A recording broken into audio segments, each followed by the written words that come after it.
Hello everyone, you're welcome to today's class. As usual, when you sign in, please remember to write your name in the chat box for attendance purposes. And also please alert your other group members that class has started.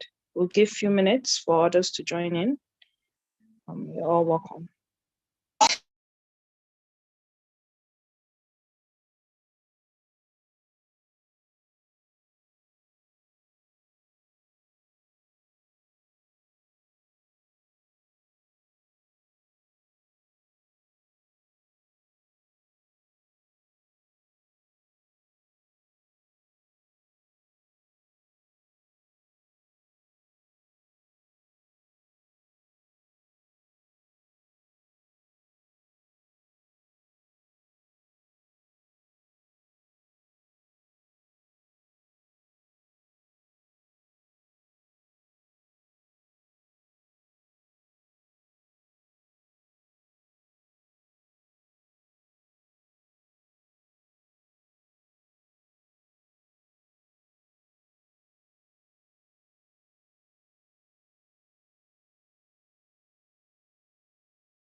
Hi, Anita, are you there?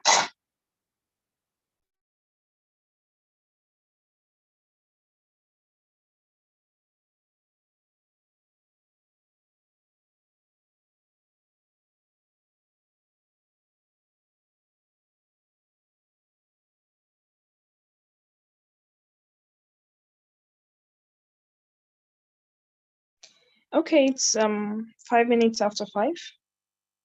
I expect that a lot of us should have joined by now, so we'll go ahead with the class without further ado. Okay, our facilitator is in class, and he's in the person of Mr. Kevin Akoje. Kevin Akoje is a brand engagement consultant, politician, public speaker, security commentator, social analyst, and serial mediapreneur. He ran for a seat in the National Assembly to represent Kogi East Senatorial District in the 2019 elections. He's also the country director for SDG Radio and the founder of Climate Action Nigeria. He's a University of Abuja alumni and the prestigious class of '96 at the Nigerian Defense Academy, where he trained as a master in defense and strategic studies. He's an avid martial arts enthusiast, a climate reality leader, and an alternative dispute resolution practitioner. He's also a member at the Board of Trustees, Electoral College, Nigeria. Kevin was born into a family of 4 siblings in total. He's Catholic and married with 2 kids. Please let's make welcome Kevin Akoje, who will be taking us on communications and politics, specifically social media this evening. You're welcome, sir. Good evening, everybody. I don't know if you can hear me. Yes, we know can. How to test the audio. Loud and clear. You're welcome. Okay, we can hear, right? Yes, we can hear you, sir. Please go ahead. Okay, I presume the slides have been shared to the participants. Yes, so we are all they have. On the same page. Beautiful. So today we'll be talking on the broad subject of communication in politics.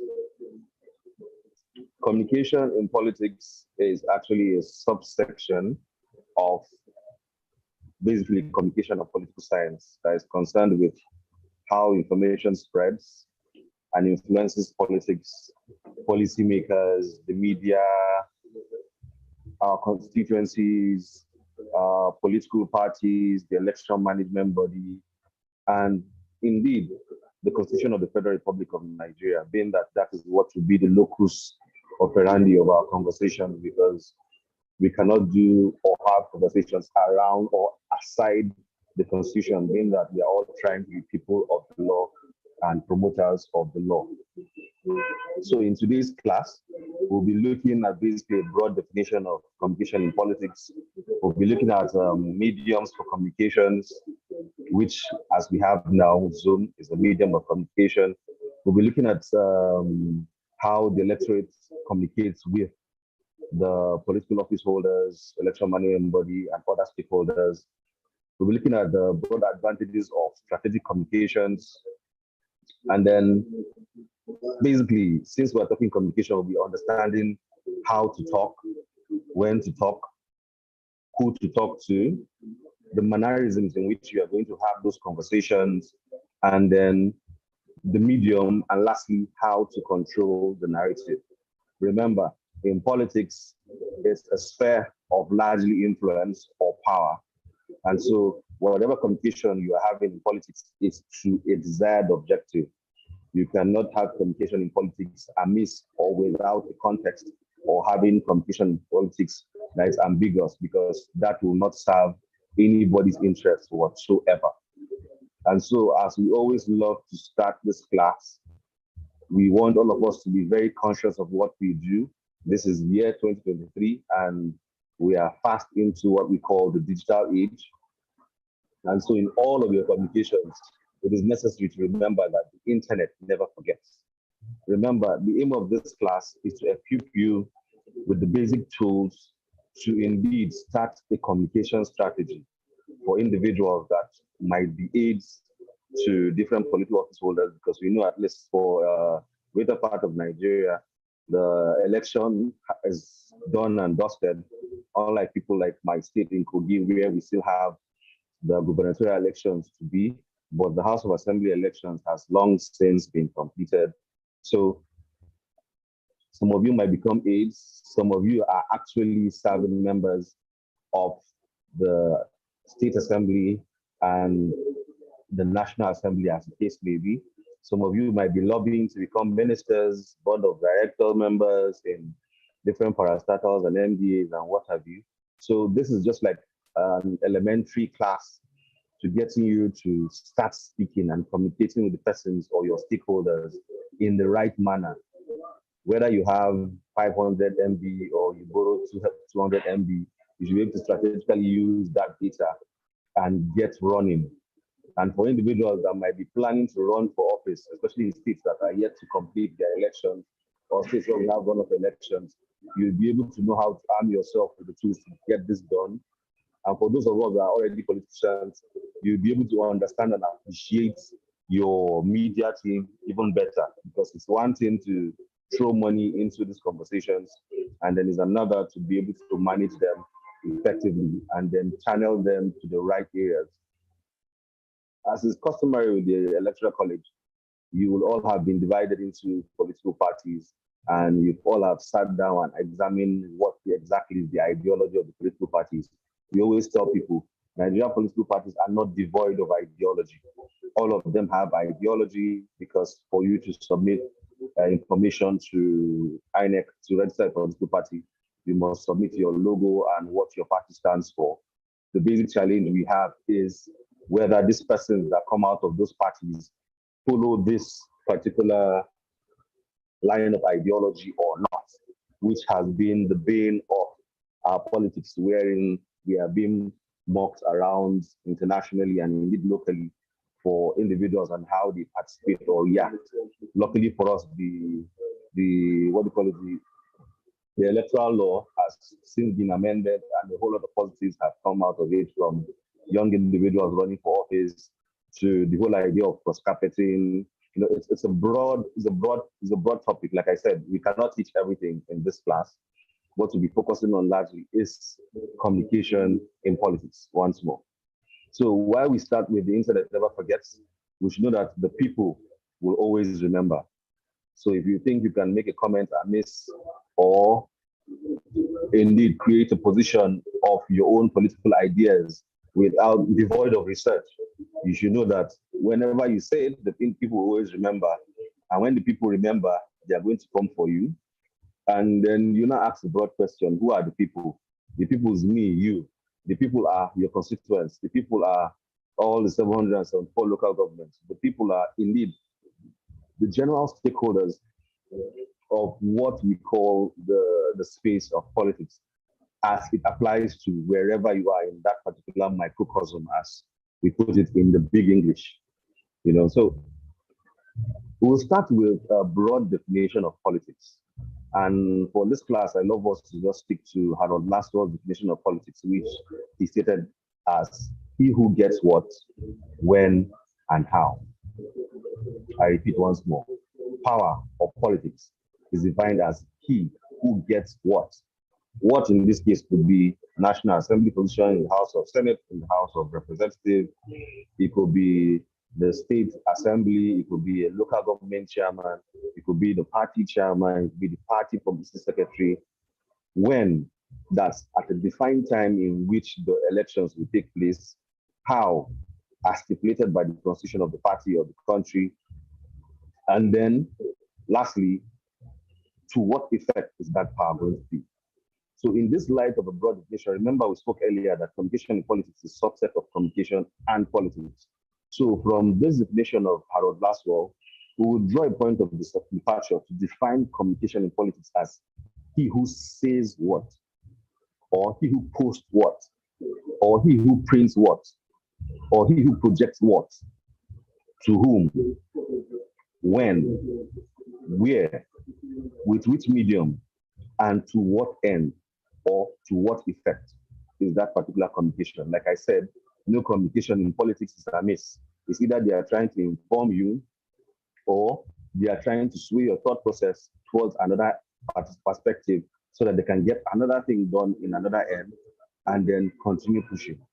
Remember, we had the no to social media bill some time back, and we saw what happened when they blocked almost all the social media, at least the ones that we use often here in Nigeria, which is Facebook, Instagram, and Twitter, from working here in Nigeria, or largely Twitter.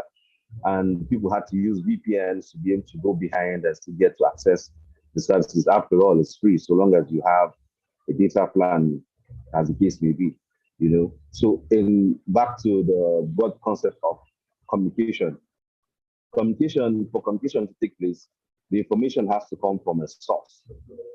So, like I said, the source are, let's just subsume it to all the stakeholders in that particular communication. That information must go through a medium. Zoom here, as we're using now, is a medium.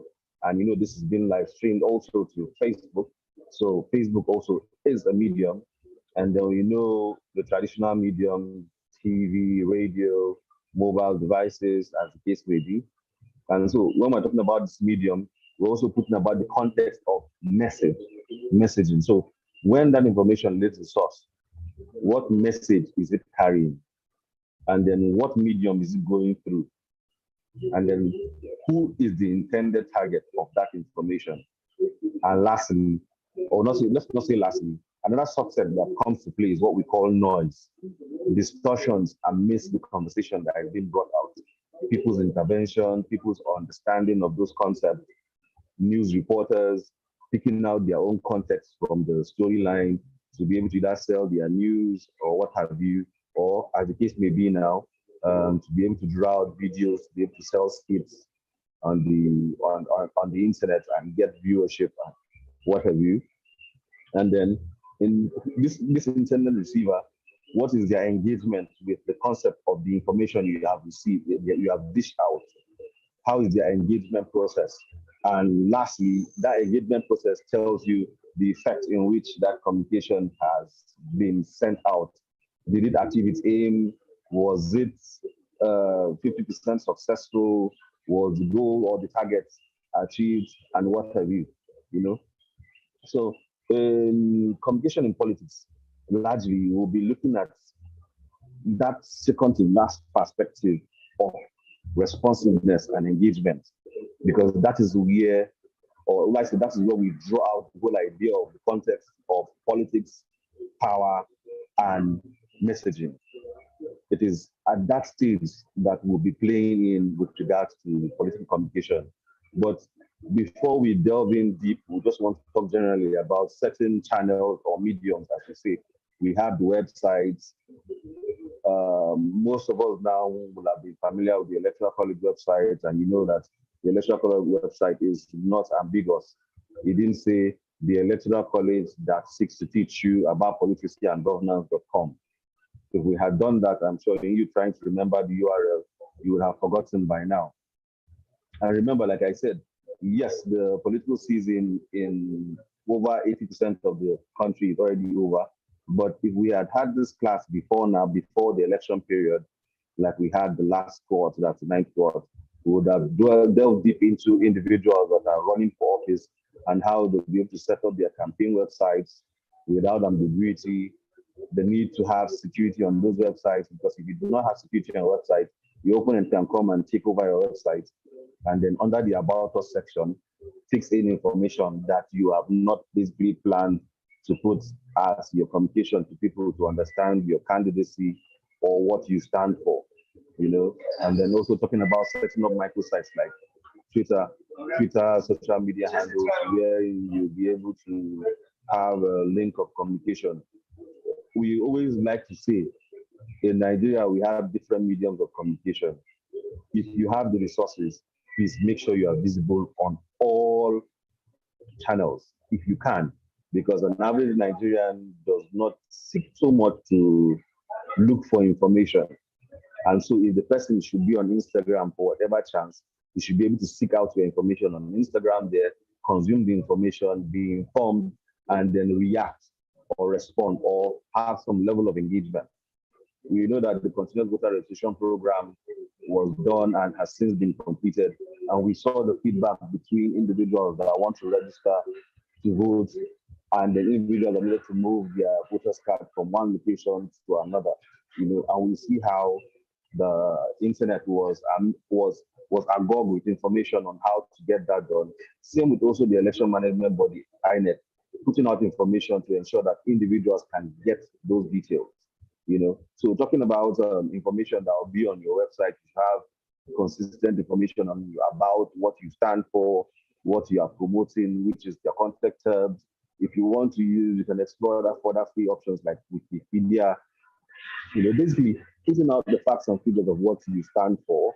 And then if you're an individual that is pursuing a particular position, right now, I'm sure we all know that it's no longer news that we have individuals lobbying to become the Senate president, the Speaker of the House of Representatives, and what have you. Same with the state assemblies.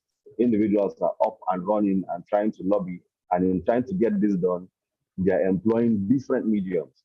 You know, so from their own personal websites, they are optimizing their website. So when you come and search for X and Y name for speaker, you can see what the person stands for. So right now, what most of them are doing, these individuals are seeking these political offices, are basically optimizing their positions on the digital web, so that if you come and seek information about this person trying to run for or go lobby for the position of Senate President, you will see his information about what he has done. If he's a past senator, what he has done for his constituency, and the like. All these are what we call a medium of political communication. We talk about the mass medium that, like we talked earlier, we have different mass mediums, which this is one, owing to the fact that we're in the digital age. We have radio, we have TV, we have town hall meetings, we have email communications. The entire digital space has a whole chain of mediums in which they explore to showcase information.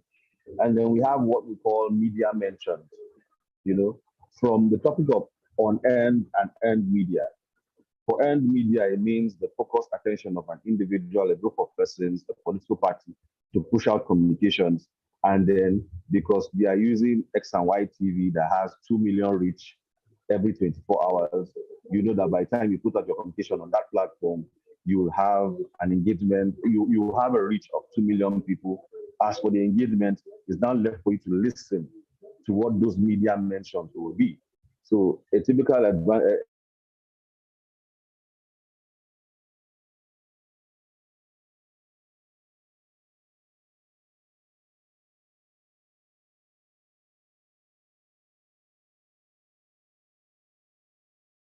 media mentions aside visible in their own locations to bring out their concepts of information that they're trying to push out, or in social media wherein you mention somebody by using the at symbol on that particular platform. Take for instance Facebook, Twitter, Instagram, and what have you. So those are things that we call media mentions, and they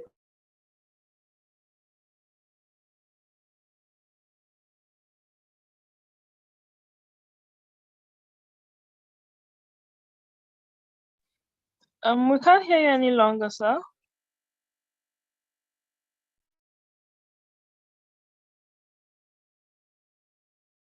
either be earned and unearned as the case may be. So Yes, you're back. Yes, we can hear you now. okay, people, sorry about that. I had a mobile call tried to interrupt session. So the importance of media cannot be overemphasized. However you want to put it, from the traditional mediums to the digital options to exploring open air or outdoor materials like billboards, using signages, using flyers, you know, promoted media on social media. So you put the content on any of the platforms and you are promoting them. It's all intertwined, but the basic concept is what exactly is the narrative you are trying to put out there, and the need for you to know that you must be able to control that narrative, or else somebody else will hijack it. Whether we like it or not, we are in a spare or in a competitive age wherein the sale of information or the publishing of it is basically around the existence of all of us. So we cannot basically run away from it. Gone are the days of people saying, I don't care about how the politics of my state is going. Whoever wants to become governor can become governor. I don't care. I'm okay. I'm insulated from all of the challenges. But we all know that that is no longer true. In talking about social mediums, we look at slide 10 that has a basic myriad of a whole lot of platforms that will be explored. So what I just advise to do is don't beat yourself up in wanting to be all of them. In the local area in which you are trying to be of influence, there are particular platforms that people use. Is it radio? Is it Facebook? Is it Instagram? Is it Twitter? Is it Pinshare? So identify the platforms in which the individuals in your location are using, and then strive to use those ones. Remember, they're all different, all of them have different character and context. There could be options for you to be able to network and speak with your people. There are options in which you are putting out basic news about your candidacy or about your position or about what you are trying to showcase. There are video sharing apps, there are photo sharing apps. We even have another one that has like say largely taken all of us by storm, TikTok, and we have all seen that there are diversified means in which you can actually apply the usage of that medium in showcasing the information that you want to put out to people, as the case may be, you know. So that is basically the whole idea of the social media, you know. So now that we are beginning to understand that there are different mediums or channels in which this information can be showcased, now we are now charged with the option of basically creating that messaging. And in trying to create a message, we go into the broad concept of marketing. Remember, in marketing, you are bringing out your good or services to a marketplace and hoping to sway people's opinion to buy into your idea. In this case, if it's a yam market, to come and buy yam from your own store. If you are sewing clothes, to come and sew from your own fashion house. If you are selling devices, to come and buy devices from your own house. If you are selling airtime and data, for them to contact you to buy airtime and data, as the case may be. So that's just largely why the concept of political communication cannot be without understanding the whole idea of marketing, because idea of marketing involves an action or business of promoting products, services. You know, you engage in market research and then advertising. Remember, using all of these mediums that we talked about, the channels, you notice that there are different ways in which you advertise these channels. You know, so take for instance, the TV station meets you and says, come and like stream your event on our station.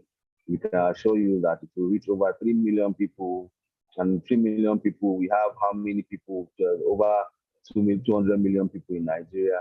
And your target demographic is XY, and which is the basic catchment of ours. You know, in marketing, we know that it's a management process through which goods and services move from concept, that's the idea in your head, to a customer. You know, so like I said, we have goods, services, tangible and non-tangible assets. So in the case of a political party now, what they are selling out is non-tangible assets because they are selling an idea of what they stand for. In the election management body, they are telling you that we are the election management body and we are independent National Electoral Commission. And so they're trying to project you to understand that they are independent, they are secure, they are without influence, and they can discharge their duty as effectively as possible. So these are the broad underpinnings of marketing. But marketing does not start, like I said, amiss. There must be the existence of a problem to be solved. There must be an idea, a product or service, tangible or non-tangible, that seeks to be projected. And then in this case, why some people are going to market is because they've got the right links, they've got the right network, and they've got the right channels to be able to explore, to express these ideas, or to get people to buy into their ideas. Or it could be basically a burden or passion to express themselves. As we all know, we have activists, we have politicians, we have political office holders. Let's just leave it into these three concepts. So it could be a burden or passion to express themselves from this particular tripartite ideas. And then for others, it could be a job. Like I said earlier on, most of you might become aides to political office holders. Most of you might be working in the communication wing of stakeholders in the politics of Nigeria. And so you need to understand all of these ideas. If not, you will not be able to project this. So after putting your product and service in place, there's a price to pay for wanting to showcase all of this information. Take, for instance, in as much as you open your account on Instagram for free, to get following, you need to be able to turn and put in or curate content that is appealing to the demographic in which you want the information to get to. You know, so if you want to use radio, you must ensure that the radio station have the reach. Are they speaking in your particular language so that when these people receive the information, they will understand it and process it faster? Are you doing a town hall meeting? Are you using a sound box, or are you using a public address system? You know, then you must have to promote these ideas. You know, and so you have promoters, publicity secretary, national publicity secretary, and what have you scattered all up and down, or you have liaison offices like we have in the States, where most of the states have liaison offices in Abuja. All those things were not just created out of the fun fact of it. They were created because they needed to make sure that there are avenues in which if you want to reach the state, but you are in the federal capital, you can have a means to send that information to His Excellency the Governor of that state, or any particular department in the state, or whoever you want to call the attention to of that state. So if I'm in Abuja right now and I need to get something across to the Kogi State government, and I cannot drive to Kogi State for whatever reason best known to me, I can walk to go up to the Kogi State liaison office here in the capital and submit that information, and you know for sure that it will get to the eyes and ears of the executive governor of the state. And then, like I spoke earlier on, your communication is not devoid of a location. That target population is what will determine what we call the place. And so, because you are speaking information or you are showcasing information of a particular set of people, take for instance, you want to speak to the middle belt, you'll be looking at putting out your information in English, Hausa, for the Benue State, looking at Tiv and Idoma. For Kogi State, you'll be looking at Igala, Yoruba, So you need to understand all of this, being able to put out those basic information that you're seeking to push out. Then talking about the social mediums, like I said, do not beat yourself up wanting to be everywhere. Just identify the ones that are common in the place or your demographic or the people that will consume your information, and then you seek to use those ones. In trying to identify that, you try to basically advance some options, which is Facebook, Instagram, Twitter, LinkedIn, YouTube, and TikTok as case may be, as the basic platforms in which you can put these ideas. We will not be delving so much into this particular medium, but one thing you should know that you need to understand what to post on those platforms, whether text, pictures, graphic images, graphics, or video content. You need to know the amount of pictures you can put in the slide. Instagram takes 10 to 12 pictures. Twitter takes 4 images per post, and you can put it on the thread and continue adding as much as you can. Facebook, you can be able to post close to 20 pictures in a particular post. As for text, before it was limited, but now it's unlimited. Same with Twitter. If you cannot finish your comments or what you are trying to advance in a particular bubble, you can put it into a thread and fix the information there. For YouTube, obviously YouTube is a video sharing app. What you're looking at is curating videos that speaks out and appeal to the demographic in question with a call to action and a medium for them to reply, whether in the chat box or via mentions, as the case may be. You need to understand the format or size of imaging that you use across all of these platforms. And remember, you are using a platform that has its own local governance rights or local governance principles. And so if you want to use a basic soundtrack of somebody, you need to have the right to be able to use that soundtrack. If not, people like Facebook and YouTube, we cut out the audio of that particular information you are publishing. And if you do it consistently, this will be one of the reasons in which they'll use to block your account. And when your account is blocked, it takes a whole lot for you to start rebuilding and all that. And so across all of these platforms, you need to know the right terminology to use. You need to understand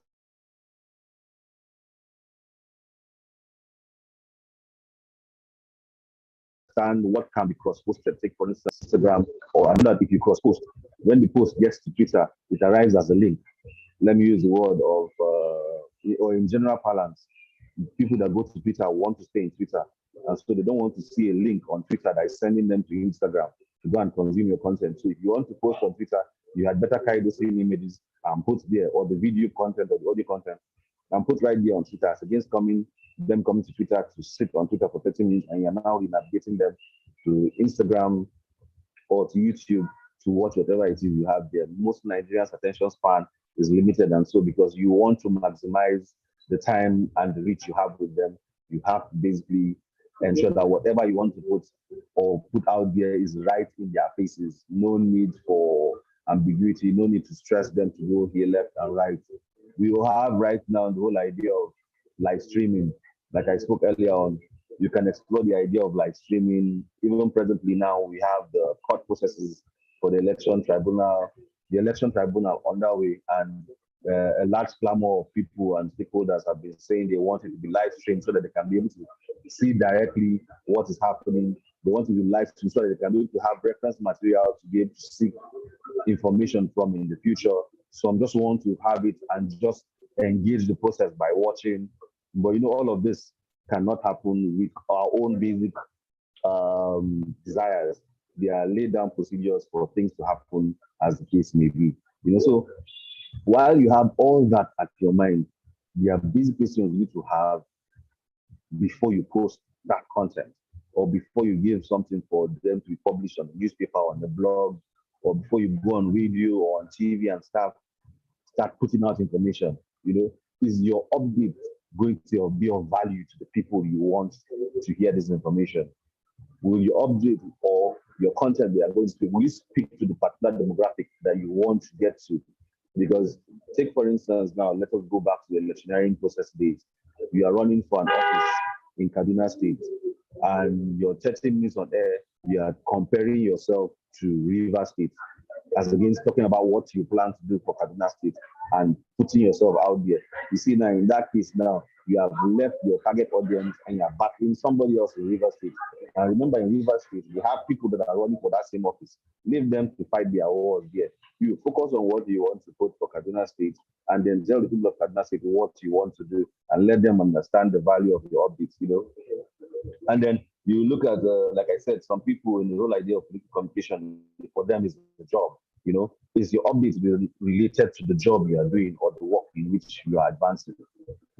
Does it match the best practices of the social network, like I talked about earlier on, or the medium in which you are using? Because if it does not meet the best practices of this medium, those information will be cut off or will be blocked, as the case may be. So like I spoke earlier on, I said we'll be talking about strategic communication. You're not just talking and not making reference to material. You're not just talking and trying to say something today and you say something else later. You need to have a basic strategy. Yes, we call it the social media strategy framework, but this applies to your entire gamut of information that you'll be putting out and expecting a reaction, indeed engagement as a case. So you need to prioritize these objectives, identify and understand, clarify and set standards of this information that you want to put out. In other words, governance. Define the activities that you want to engage in, or define the activities that you want to showcase. In doing this, does your team have the capacity to be able to do this? If they do not have it, how do you develop the capacity of or the capabilities of your team?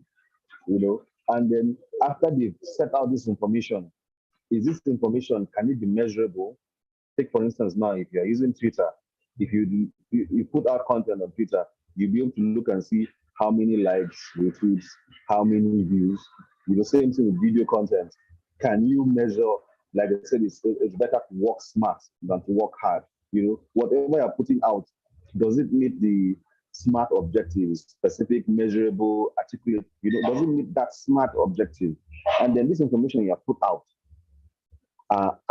are they engaging in the conversation, or do you need to stop talking about this particular concept? Because obviously nobody gives, let me use the word, a damn, let me use the swear word, a damn about that particular information you're putting out.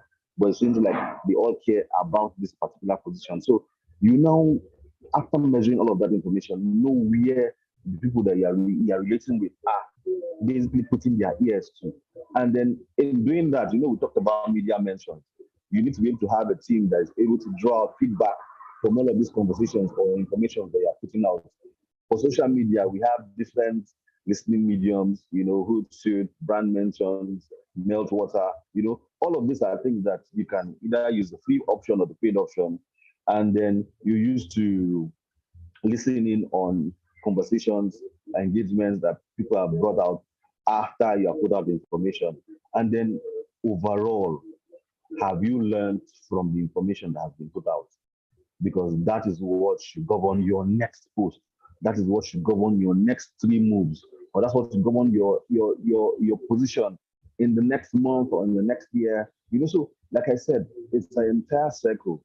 Nothing goes for nothing. Anything that is said can be used here later or be made reference to. And so in talking about that now, we try to look at your returns of investment, as the case may be. Because you are putting out so much energy in putting out this information, you need to know whether you are getting the required engagement. So you can read through the return on investment on your social media strategy or your communication strategy as we are put out in the presentation. Now we need to run to when you must talk. Remember, political communication is he who says what, to whom, when, where, with which medium, and to what effect. So for all of us in the ecosystem, you need to understand and know how to talk. Is it every time you just come and then you are speaking in, let's use, we know a famous political influencer that speaks in extreme vocabularies, and he's speaking and you're trying to use a dictionary to be able to read through and know whether he's actually consistent with the information he's trying to send out. You need to know how to talk. If you're talking from a political party, you're drawing out your information from the context of the ideology of your political party. If you're working in the election management board, you cannot just come and talk because they'll say, so this is the position of INEC with regards to this subject matter. You need to know how to talk. You can't just speak anyhow. And then you need to know when to talk. In talking about when to talk, we talk about this broad mannerism. Are you reactionary? Are you progressive? Are you empathetic to a subject matter, or do you want to be diplomatic about the subject matter? I repeat it once more: reactionary, progressive, empathetic, and diplomatic. These four things are the underpinning of many of our communications that we use presently. In understanding all of these four concepts, now we delve slightly into the whole idea of psychology, which, like we all know, is the scientific study of the mind, people's behavior, the study of basic conscious and unconscious phenomena, how people's feelings and thoughts are being expressed. And then if you want to go to the school pattern, we say is an academic discipline of immense scope, crisscrossing the boundaries between natural and social sciences. So back to the four ideas I just projected now. Are you reactionary? Are you progressive? Are you empathetic? Are you diplomatic? If you understand this basic concept, it will guide how you must talk, and to guide you to understand when you must talk. And the who to talk to obviously is the easiest part, if I'll use this language, because it's either a politician is talking to his electorate, is that INEC is trying to talk to Nigeria, is that political parties are about to talk to the entire constituents about their candidates across board in all of the 36 states and the FCT. Is it you as an aide trying to project to your honorable member that you work in his communication team, or your distinguished senator that you're working in his cabinet, or are you an employee of the National Assembly Service Commission, and then you need to know that for your role as the clerk of the house, this is what you do, for your role, or are you working in the bills department of the National Assembly, whether the upper or the lower house, as it's called in Western democracies, some Western democracies. How do you project those bills? When these bills are researched, do you make sure that the information printed out and shared on the house is exactly the ideas that are projected by this particular individual that's proposing the bill? So those basic information comes out from your understanding of those four concepts.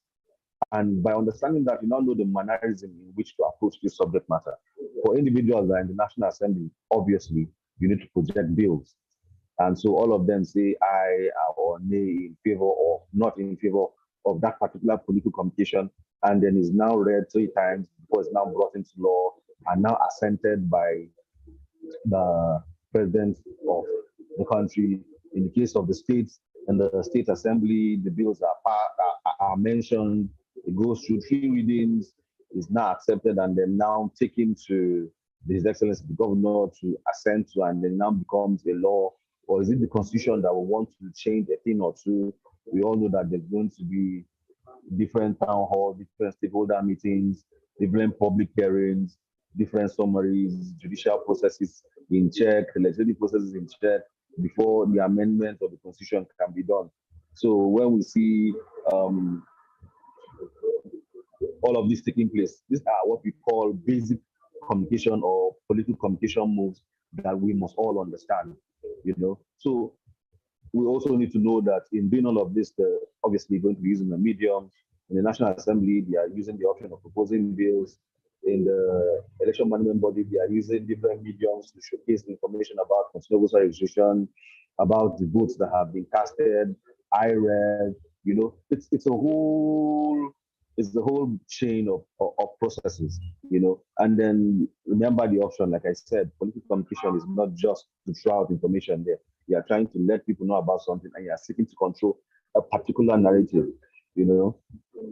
Another broad option now that we must understand is how politicians and the electorate relate.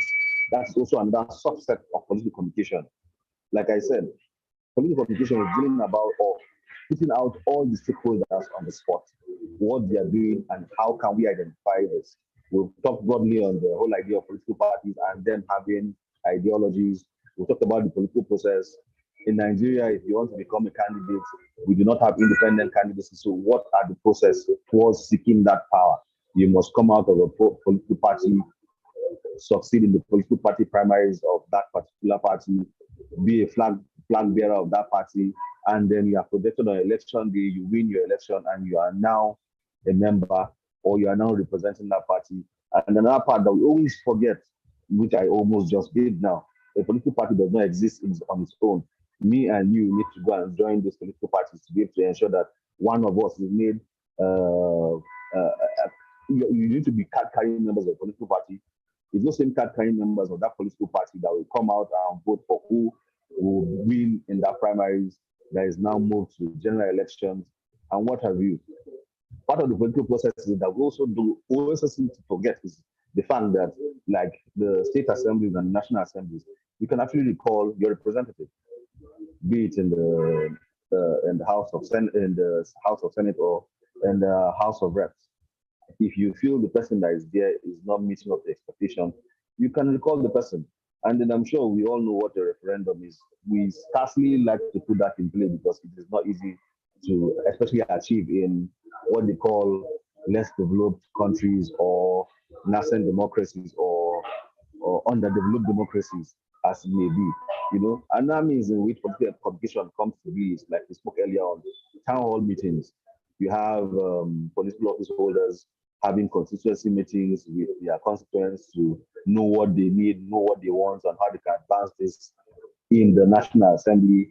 We have the executive branch coming and saying, okay, this is what we need to do. We need to put roads here. We need to bring basic amenities here. We need to put situation and markets here. We need to put a law enforcement body to ensure that there's traffic, that free flow of traffic. From every line of authority, there is a medium in which they communicate with the individual or the intended target. Then talking about exploring other digital options, we have the option of letters. Yes, now we have electronic mail in which everybody uses, but back in the day, you actually need to literally write a letter, affix your stamp, put an address, and mail it to your House of Rep member or House of Senate, or mail it to the election management body or any stakeholder, as the case may be, especially if they have an address. But right now, we know that if you go to even to the website of the National Assembly, for the House of Senate and the House of Representatives, we have columns where has their constituency offices and then the official email addresses and the phone numbers. And then we all know that in Nigeria, when you want to create a storm, the personal phone numbers and emails of these people end up getting leaked. And the other time, phone numbers of ministers were leaked because of their ideas with regards to not too young to run bill, and everybody was advised to engage their representatives to ensure that was projected. Civil society organizations took that also by to grab the bull by the horn and start to project those informations. You could call your representatives, you could send them SMSs. So all of these are basic medium in which we all strive to showcase political communications. Like I said, what we are striving to do here is just to bring to your idea or bring to your understanding of how to speak, and not just to put out information amiss. It's trying to see how politicians and electorate communicate. How does the election management body communicate? How do other stakeholders, political parties communicate with their members, to the general public? What are the mannerisms in which this information are showcased, and how they strive to control the narrative, because there's a huge responsibility by others. In some classes, and the last three classes, the last three cohorts before now, that's the seventh cohort, we had a very crazy discussion about ethical responsibilities of politicians, and then we got to, out of our dialectical discourse, identify that there's really no codified ethical responsibility of politicians, political office holders. What all of them are striving to do is project their interest. And this interest they are projecting, is it outside the law, or it is in conformity with the law, or not in line with the law? And the basic challenge that we always face many a time is that people do not exactly know what the law is with regards to that subject matter. And so whatever anybody comes and speaks to you, you just consume it like that. So let's go back to the time of electioneering now. You see somebody running for a position in the National Assembly, and you're saying, I'll give you house, I'll build you roads, I'll give you food. And then remember that, hello, this person, your job is to, let me use the word of animal farm, is to drink milk, eat well, sit down and legislate for us. Bring out bills, oversight functions to ministry departments and agencies, and then ensure that everybody is in conformity with this law. So how come we are now building roads and bridges, and you are telling us to come and vote for you when that is not your job? That's the job for the executive branch. But like I say, in many democracies, there are ways in which we tweak to manage our democracy. And so in Nigeria, we have one of the greatest aberrations that takes place in Nigeria. Why? Because we have to give tip to these politicians. And so we created what we call constituency projects for individuals that are legislative holders, so that at least let it be that they have some bites and noise in this case. So you have a legislative officer having 3 billion naira for legislative projects, and then he either spends or squanders that money, or actually goes to his constituency and execute projects in the light of what he wants to do. And then, like it was earlier introduced, I work with the Sustainable Development Goals Radio.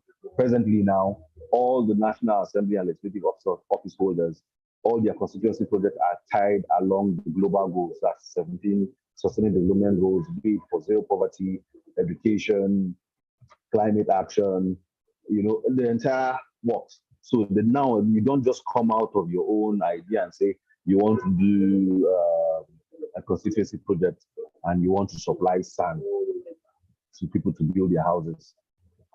Yes, looks like it's a good idea, but to what end? When we have the Federal Ministry of Works and Housing, we have that also scaled down. We have Federal Road Maintenance Agency. So you can't just come and just buy people wheelbarrow or buy sewing machines like we've had in the past, or buy shovels and share to people, or buy reflective jackets and share, and you are calling it a constituency project.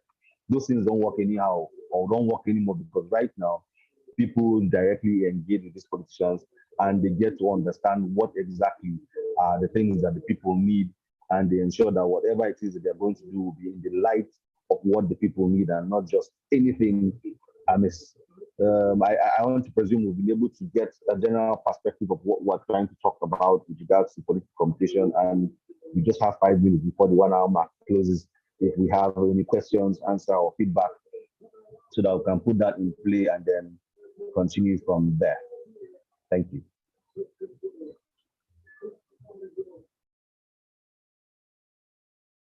Lisa, are you there?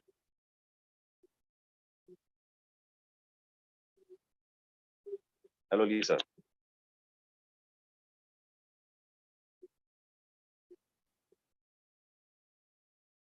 Hello. Okay, thank you very much, sir. Thank you. We'll just take questions. Okay. Please, can you make Anita co-host? Thank you, Charlie.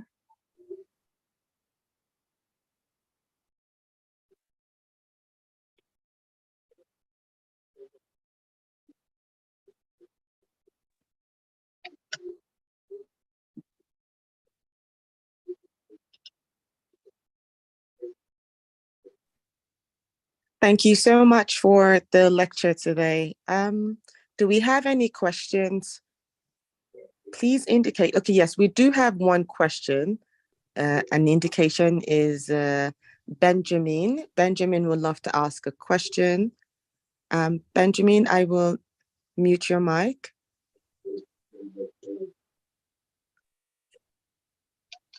All right, thank you. Thank you so much. This session has been very, very impactful. Yesterday, we took the session on political manifestos, campaigns and campaign strategies, and the rest of it. It was awesome. And I was in a noisy place yesterday, I couldn't speak. Sir, your statements on controlling hello, sir. Narrative. Controlling the narrative. I'm here with you. Controlling the narrative, yes. There was a situation I found myself in the recently conducted election, the 2023 general elections. I actually took part in the campaign process. I wasn't a candidate. I was running the campaigns for my candidate in the state.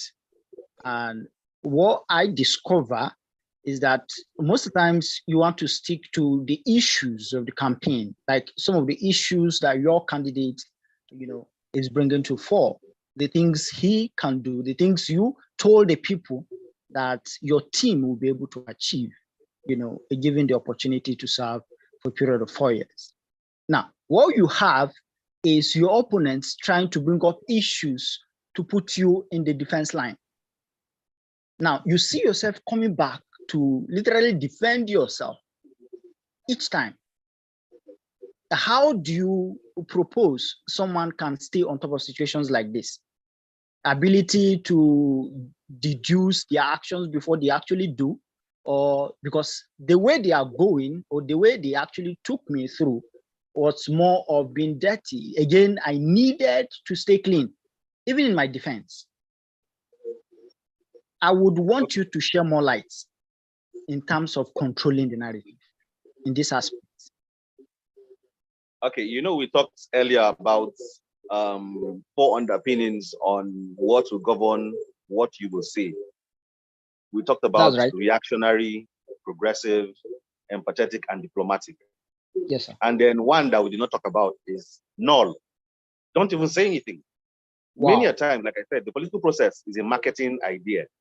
You are selling ideas, you're advancing opinions that you want people to buy into. And so there are some times that you actually need not to say anything.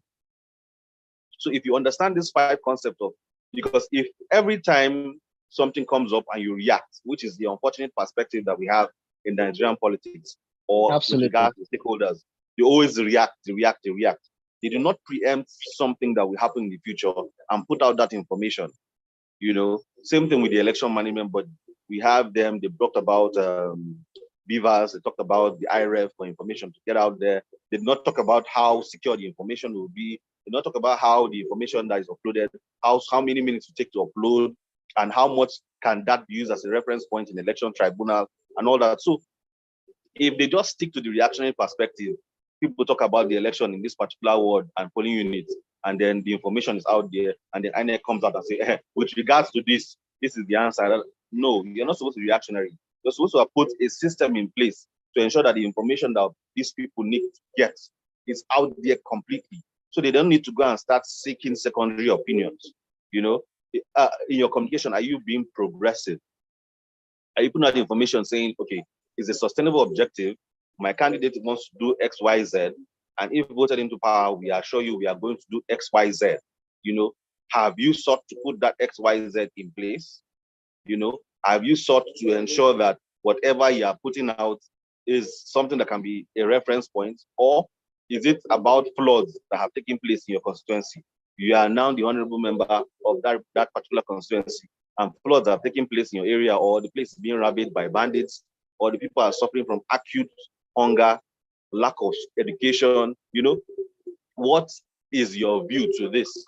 In this case, I bet you are not supposed to be reactionary, because what we're talking about now is what's impacting on the direct lives of people, the basic needs. So you obviously need to come out in an empathetic manner in the information you are putting out. Sympathize with the people, seek out to see how you can relate with NEMA, that's National Emergency Management Agency, or the State Emergency Management Agency, and the stakeholders to ensure that this flood that happens to these people, how can they be documented? How many people were displaced? What can be put in place as remediation efforts? So your communication cannot just be amiss. Or do you want to be diplomatic? They've come and they've revealed a scandal about your candidates, or a scandal about you as political office holder, or a scandal about your organization. How do you respond to that? In many cases, especially in cases of a scandal, you need to be diplomatic in your response. So you need just to be armed with these ideas. When this information is put out, or when your opponents are putting out this information, you need to know whether you should be reactionary, you need to know whether you should be progressive in your communication, you need to know whether you should be empathetic in your communication, diplomatic, or just plainly keep quiet and let it slide, because that's actually a means of communication. So just have that. When you're armed with all of this, with these basic mannerisms, you'll know how to project your answer to the individuals involved. That's basically. Thank you very much, sir. That's helpful. Thank you so much for the question. And thank you so much for answering the question, Mr. Kevin.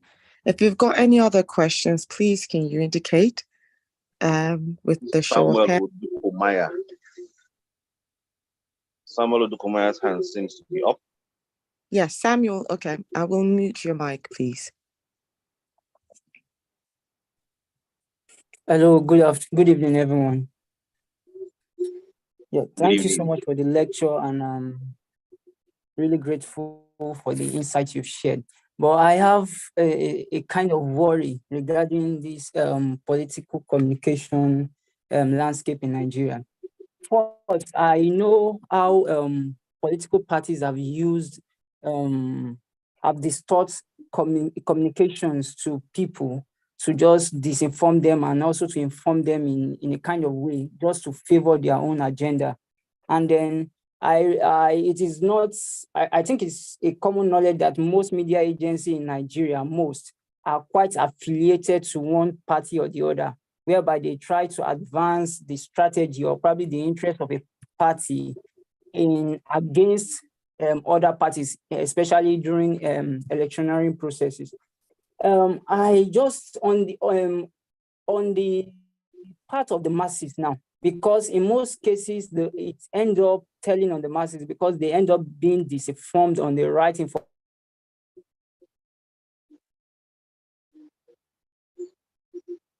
Okay, we've lost your audio there, Samuel.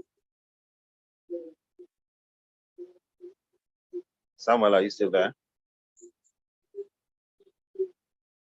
Illiterate too, that don't actually verify information, don't put any effort to try to reason between communications that has been dished out to them. So I just want to ask, what do you think can be done in this kind of political communication landscape we have in Nigeria, whereby communications and the media agency are being used as a tool to, let me say, like, okay, manipulate the thought process of the masses against what is right to be done? What strategy can one take to make sure that the truth is out there, and then people will be able to receive the right thing in the right way, to be able to make informed decisions when it comes to elections and the likes? Okay, thank you, Samuel, for your question. So remember, in trying to talk about political communication, we looked at the broad idea that it is a subset of politics, and politics is the quest or means to get power, wield power and influence, and hold that power. And for the communication part is the quest to put out this information in the right manner through the valid mediums existing with the entire messaging, so that we get a particular reaction. In all of this, you forget one general part of what we call political economy, which is the part of the distribution of resources. Whether we like it or not, we are over 200 million in Nigeria, and the distribution of resources is not even. It is so skewed that we have even now realized that it seems like there's no middle class. It's either you are in the part of the people that have made it, or you have not. And so you now go to the idea of the Marxist theory, talking about the haves and the have-nots, the bourgeois and the proletariat. So whether we like it or not, information dissemination will come out from the strength of different people. And we know also of the idea of he who pays the piper dictates the tune. So if a particular medium or news agency has their news skewed towards this political party, it behooves on you as your own ethical responsibility to seek information of the other part, or let's say the other party or other stakeholders, before you make your own opinion, which is why they say your opinion is an informed opinion. You're not just taking, it's not just a beer parlor discussion, or it's not just an information you picked up from a blog or from somebody's tweet. You need to be able to verify this information, which is why we said all stakeholders engaged in the political communication process need to have information out there. And so if someone is lying to me and telling me that we have 1,000 local governments in Nigeria, I can go and check the constitution of Nigeria and see that we have only 774. If someone is telling me that we have 96 states, I know where to check and confirm that it is not 96 states. We have 36 states and the Federal Capital Territory. So unlike other political ecosystems or climes or times, as the case may be, the present general election and the 2023 age of political communication in Nigeria is such that you can't lie anymore. People will go out and verify the information, because right now, unlike before that people do not have time and attention for political matters, right now that is not the case. And so if you are advancing an idea with regards to a subject matter that does not hold water, people will come at you. They'll come at you either on social media or on the digital space or on TV. They'll buy airtime and come and challenge your idea and say, no, this is wrong. And remember, these media houses also are in the business of getting views. They're in the business of wanting to sell advertisements. And so if they are skewing their thought process or their agenda towards this particular candidate or this particular party or this particular individual, it's left for you to get a balanced opinion by going to seek out information, because they might not want to sell. Remember, they are trying to control the narrative or put out a narrative to skew your imagination in favor of somebody, which is why we talked about the concept of marketing. So it's your own ethical responsibility to find out that information. Just as you took your time to go and vote for one person for the position of president, if you notice, the ballot paper does not have an option for you to vote for 3 people at the same time or 2 people at the same time. It's just for one person. So for you to have made that informed decision to vote for candidate X, you must have consumed information about that candidate. You understand and you say, yes, this person speaks my mind with regards to the office of the president, the office of the distinguished senator, or the office of the honorable member, as the case may be. And so you now skew your actions towards that person. So it behoves largely on you to get a balanced perspective and pursue it, as against you just relying on what a particular media house, not the media house, a particular media house. And then aside that, remember that this media house is also, they have ethical actions and governance procedures with which they put out this information. So before you think they are not also checking what they are doing, they are checking to see whether the information they are putting out or how they are aligning towards a particular candidate, whether it is outside the precept of the law of that particular area, outside the precept of the law governing their broadcasting rights. We know that we've seen cases where broadcasting rights were withdrawn from individuals for whatever reason, whether it's they cannot put, someone, thank you, Abigail, codes of broadcasting. So they don't just throw out information like that. They're also looking at many things to ensure that whatever they're putting out is in tandem with the law and they are not outside the perspective of the law, because they too do not want to go out of business. So largely speaking, it behoves on you to get a balanced perspective before you make your informed opinion about any subject matter. Thank you, Samuel. I hope I've been able to answer your question. Thank you. Someone made a Yes, follow-up you've been. question. I'm trying to read it here.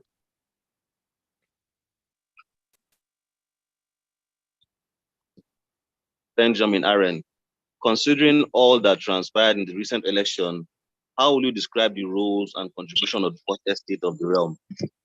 Okay, so Benjamin, yes, it's a follow-up question, but that's what we just talked about.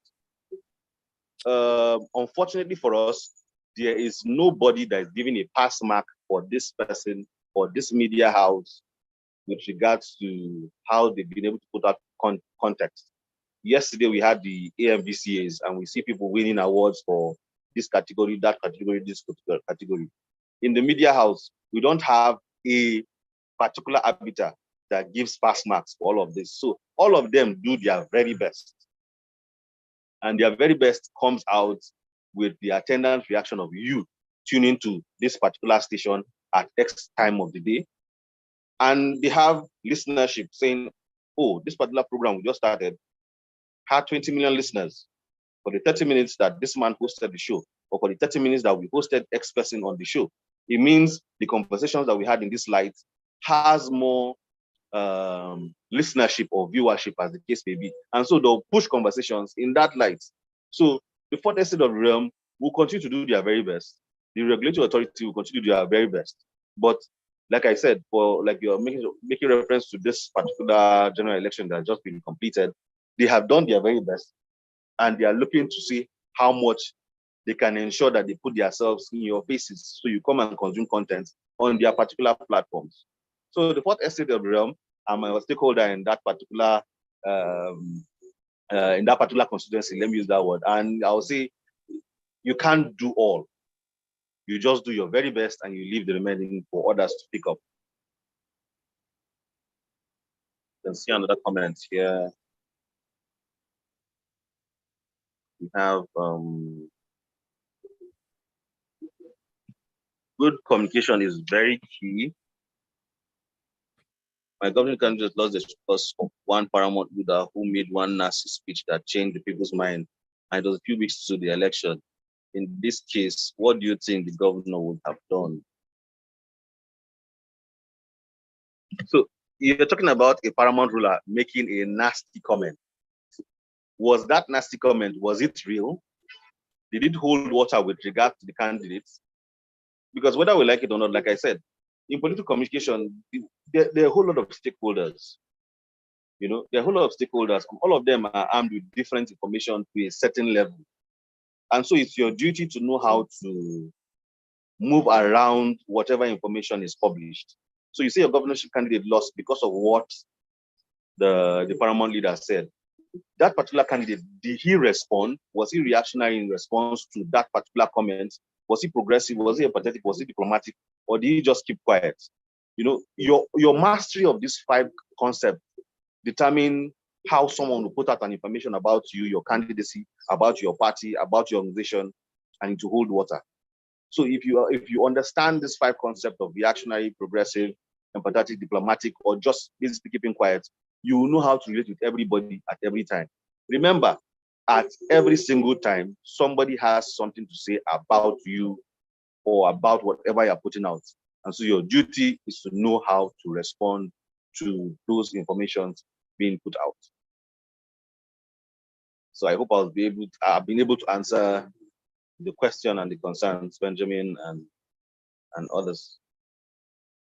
Samuel. Do we have any other further questions?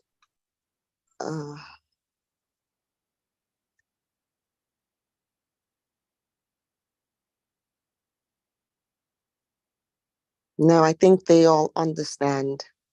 It's well understood. Do we have more questions?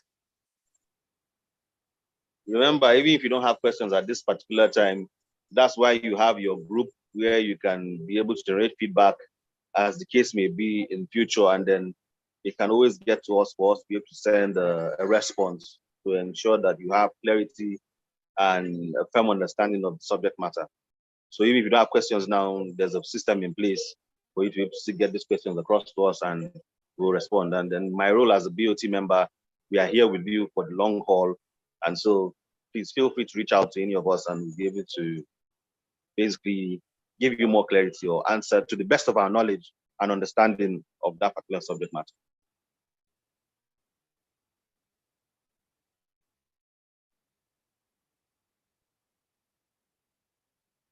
Social media handle, please, sir. Okay, so for Twitter, you can find me at Kevin SDG Radio. For Facebook, you can find me at Kevin Akoje. On Instagram, you can find me on at Kaiser Lord. On YouTube, so like was broadly stated, I'm a mediapreneur, so I do media business. So I have multiple channels in which we seek to push out content. But for our radio, you can find us at www.sdgradio.ng/live to listen to our live radio stream of content that we put out on the Sustainable Development Goals. Same with our social media handles. If you check www.sdgradio.ng, you'll see information with regards to our social media handles and how we put out content or seek to project information for people to consume and make an informed opinion as the case may be. Duly noted, sir. Thank you so much for the insightful lecture today. And I think we all understood a thing or two, and we have already taken in some of these things that we have learned today, the nuggets that we've learned today. We look forward to having another lecture with you in the future. But we just want to say thank you for coming on here to educate us on the media. I would like everyone to say thank you in the comment section. Thank you. Just to appreciate him. And I think that's a wrap for today. Thank you so much for having us and for having you come on here. And thank you everyone for being a part of this lecture. Thank you and have a beautiful day, everyone. Thank you. Okay, bye-bye. Thank you so much, sir. Thank you everyone for attending. Reminded that campaign starts by 8 p.m. on the Telegram group. So good luck.